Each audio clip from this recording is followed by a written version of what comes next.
Summer is here, and many of you will be going to the beach, and we got something for you. Amazon Books editorial director Sarah Gelman is here to share her top recommendations for a great beach read. Oh. Good morning. How are you doing, Sarah? Good morning. I'm great. I love summer books. This is my favorite reading season. All right, well, let's jump right into it. So first, you have a book you say became an unexpected favorite, and it's published by Simon & Schuster, which, like CBS's division of the Paramount Global family. Yes. That's not why you picked it. No, that's not why I picked it. It's Lady Tan's Circle of Women by best-selling author Lisa See. And I admit, I heard the description. It didn't sound like it was for me, but my colleague Erin said, you need to read this, and I did. I'm so happy. I actually made this my Sarah Select's July pick. I love this book so much. It's based on a true and really extraordinary story about a real woman in 15th century China from an elite family called Tan Youngshin.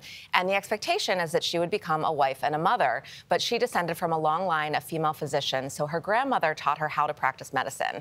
So during the time, only men were considered to be doctors, but because of cultural norms, they could only treat women from behind screens. They couldn't physically touch them while they were treating them.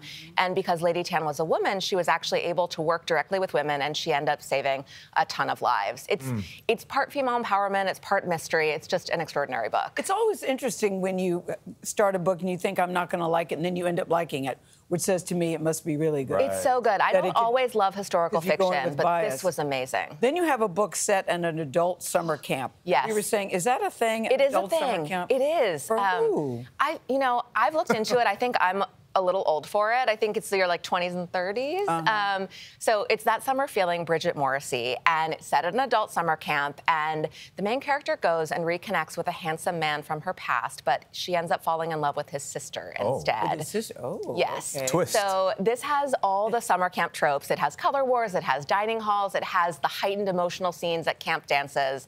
And I went to summer camp for 13 years of my life. It is a huge part of my personality, and I have a very high standard for summer camp anything, and this exceeded my expectations. It's just a great book. Another book on your list is a spy thriller, many twists and turns, and you call it a sunburn book. Oh my gosh, yes, this is my new phrase. I'm coining it here, copyright Sarah Gelman. Sunburn a sunburn book is a book that you start reading on the beach, at a pool, and you're so immersed in that you forget to reapply your sunscreen. Wow. I've done this where I forget to pick my kids up at school. I get so in, I know, it's horrible. But, so this book is Going Zero. You okay, Sarah? Yeah. Must have been a really good, it was really good. It was Do you really like good. your children? I love them. They're the best.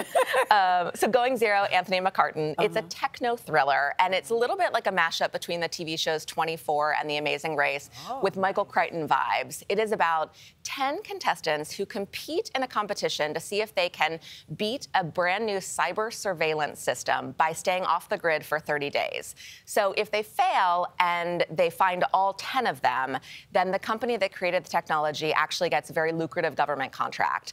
So the tech geniuses are totally stumped when a mousy librarian ends up outsmarting the system. And the how and the why are really the pivot points I like in this the book. sunburn book phrase. I like that. Now you have an unbelievable true story, you say. Yes. So if you like nonfiction at the beach, The Wager by David Gran. He wrote Killers of the Flower Moon, which is being adapted. Oh, the movie, yes. Yes, by Martin Scorsese. It's coming out this October. Wait to see that, yes. So this book it's the best kind of narrative nonfiction. You read it and you cannot believe that this is true. Yes. It is about an English warship that set sail in 1740.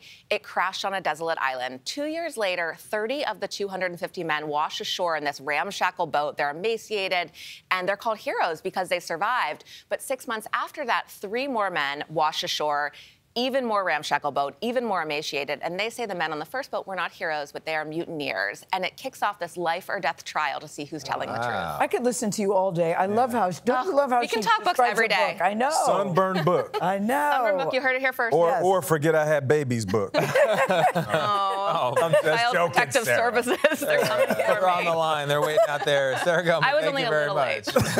late.